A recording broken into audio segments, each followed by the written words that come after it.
Hey guys, in today's video, I want to talk about what's going on with Zverev. He just lost an absolute heartbreaker to Griekspoor in the second round of Indian Wells, where he was seeded number one. He is ranked number two in the world, and Yannick Sinner is not allowed to play right now. And this match hurt Zverev a lot. You could see the way he was pumping himself up that he wanted to win this one really badly.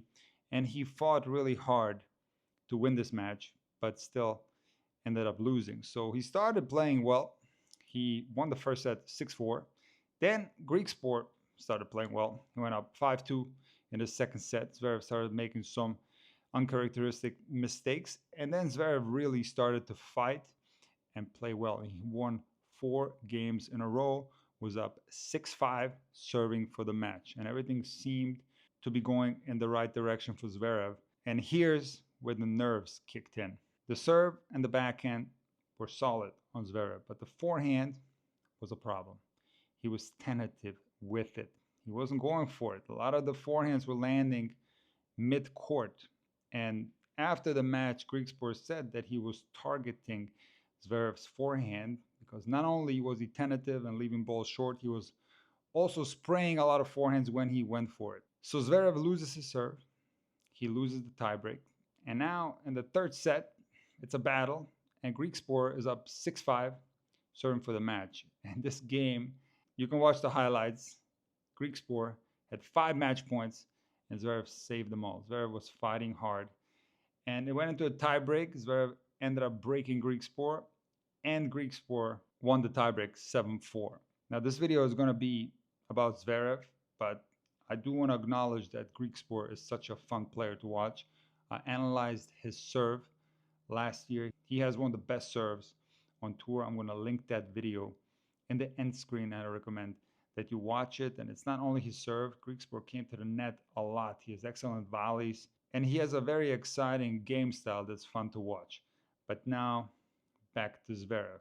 See, it's not so surprising that he lost to Griekspoor because Griekspoor had several chances last year, 2024, to beat Zverev.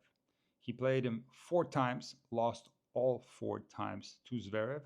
But one match that I remember vividly was the French Open match where Griekspoor had chances to win that one in the 5th set and ended up losing. He also took Zverev to a 3rd set tiebreak in Shanghai. And he has also beaten Zverev in 2023 in Rotterdam. So Griekspoor plays Zverev well. And this loss is not that shocking. But what is shocking is the performances that Zverev delivered since making the Australian Open final. So as you guys remember, he lost to Sinner in 3 sets in the Aussie Open final. And then he lost in the quarterfinals of Buenos Aires to Cerundolo in a tough 3-set match. He then went to Rio, another clay court tournament, and lost again in the quarterfinals to Comesana. Again, a very tough 3-setter where Zverev lost 6-4 in the third. He then played in Acapulco on hard court where he lost to Tien in 2 sets, 6-3, 6-4, and he just lost to Griekspoor. So Zverev's ranking number 2 in the world, 1 spot ahead of Alcaraz, who has 2 Grand Slams under his belt. And you see these results, they are rather shocking for a number 2 player in the world.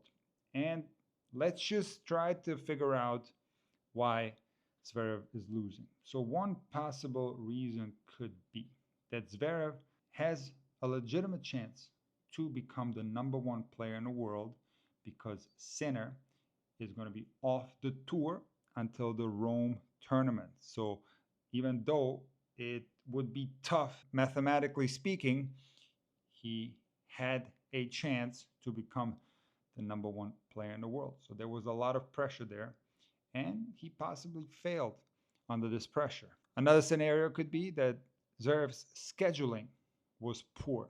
Why did he go to South America and play 2 tournaments on clay and then had to switch to hard court? Maybe he was tired from playing too many matches, and also losing in those 2 tournaments on clay probably didn't help his confidence, and then he lost another match to Tien, and his confidence was at a very low point when he entered the court against Griekspoor. So as you guys know, Nadal is my favorite player of all time, and the clay court season is my favorite season of the year. And Nadal, early in his career, also used to go to South America. And I always applauded Nadal's decision to go to South America in February and play those tournaments. Because if you get some clay tournaments under your belt, and of course, then switching to hard court is tough. But then after Miami, you are back on the clay, you already have some match play on clay. So you enter Monte Carlo with a slight advantage. And with Rafa setting the French Open as his main goal throughout the season, it made sense to me that Rafa would try to collect as much confidence on clay and play as many matches as he possibly could prior to the French Open to give himself the best chances to win. So in Rafa's case, it made sense to me that he would go to South America. Now, of course, he didn't do that anymore. He started skipping those tournaments and started focusing on Indian Wells and Miami. And Nadal would very often play in Acapulco, which used to be on clay, and then switch to hard court. So in Zverev's case, as I discussed after him losing that final to Sinner at the Australian Open, his best chance to win a Grand Slam is on clay. So it makes sense that he was trying to get some clay practice, so to speak, some clay confidence prior to the clay court season. But here's the thing. It is extremely difficult for the European guys to play in the South American swing. Those tournaments, especially the ones in Argentina, have a lot of players participating from South America.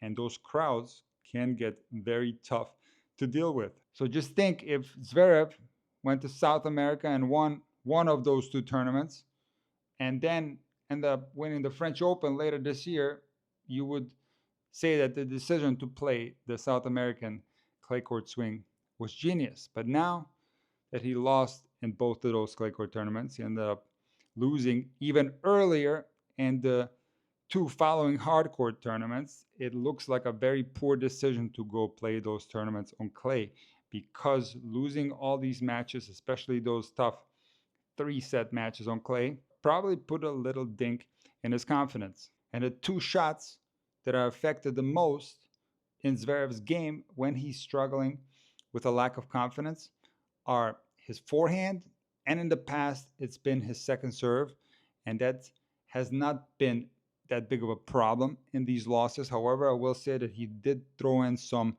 double faults against Griekspoor at crucial moments. But the number one shot currently that Zverev struggles with when the confidence is not there is his forehand.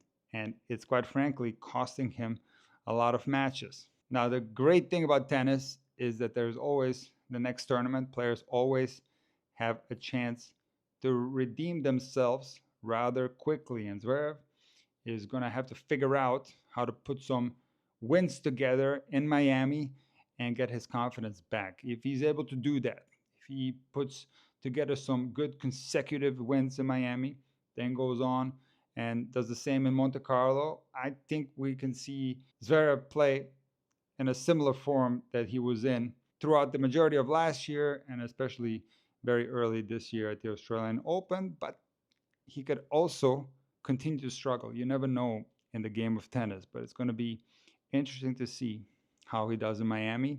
And he's going to have to solve the problem that he has on his forehand. He's simply too tentative on it. He's hitting it too short. And when he goes for it, he starts spraying it. Not an easy problem to fix. It's a lot easier to say all this stuff than to be able to pull it off on the match court. But he's going to have to find some solutions.